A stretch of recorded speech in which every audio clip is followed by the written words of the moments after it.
Hello children, I hope all of you are fine. In our previous video, we read the first two stanzas of the poem, The Best House.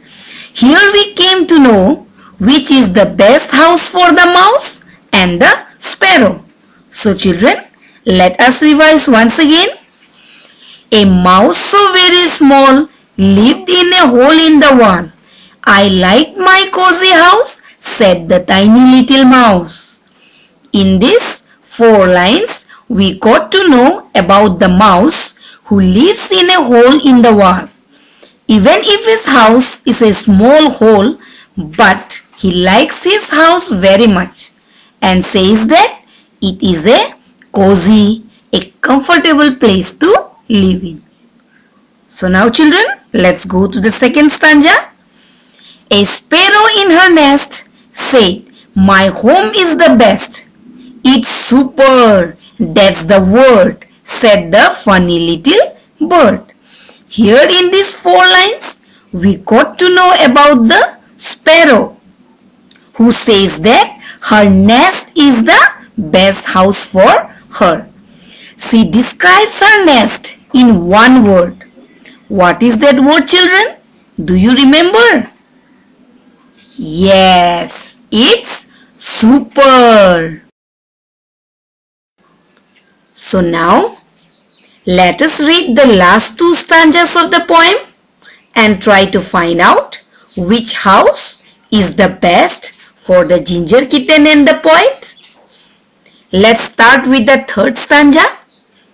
A little ginger kitten had a basket she could sit in. Yes, children. Here in these 2 lines, the poet says that the little ginger kitten used to live in a basket, used to stay in a basket where she can sit, sleep and rest. Let's go to the next 2 lines. And she asked with a mew, would you like to live here too? Here in these 2 lines, the poet says that this ginger kitten, what did she do? She turned her head towards the poet and asked her that, will the poet like to live in the basket with her, with the kitten?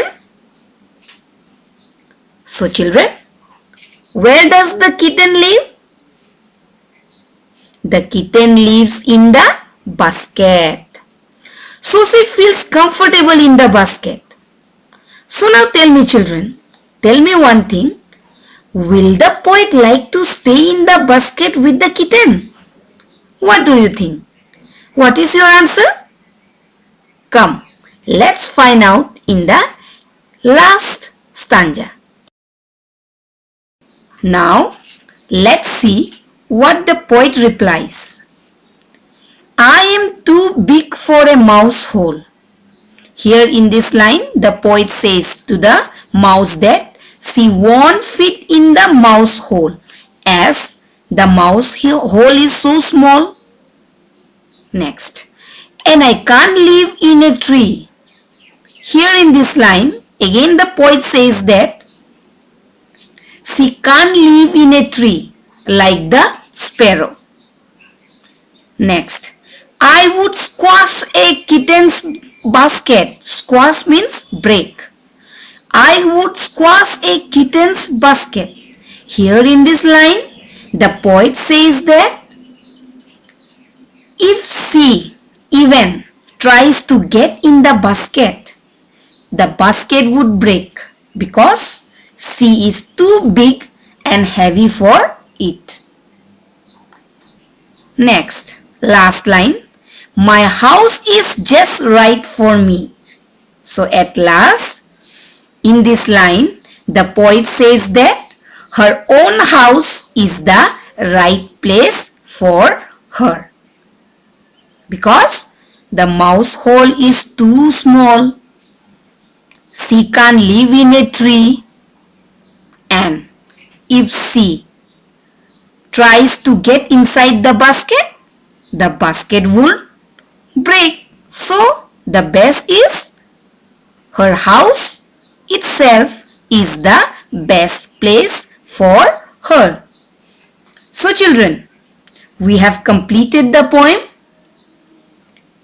Here in this poem, all the characters says that their house is the best house, even if it is the small hole in the wall of the mouse, or the sparrow's nest, or the kitten's basket. At last, even the poet says that her own house is the right place for her. So children, what did you learn from this poem?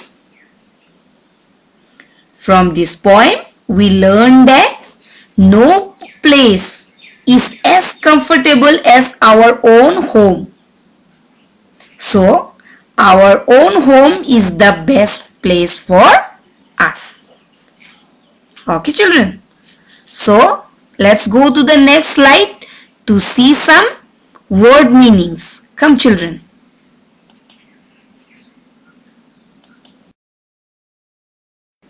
These word meanings are from the book itself. Let's see. Number 1. If a house is cozy. Yes children, I told you, cozy means comfortable. So see, let's see. If a house is cozy, it is very comfortable. So children, if it is said that the house is cozy, that means the house is comfortable. Number 2. To squash something means to break it because you are too heavy. Yes children, squash, to break. So it is said that to squash something, it means that to break it because you are too heavy. Okay children. So this much for today. Let's meet in the next video. Till then, be happy, be safe. Bye-bye.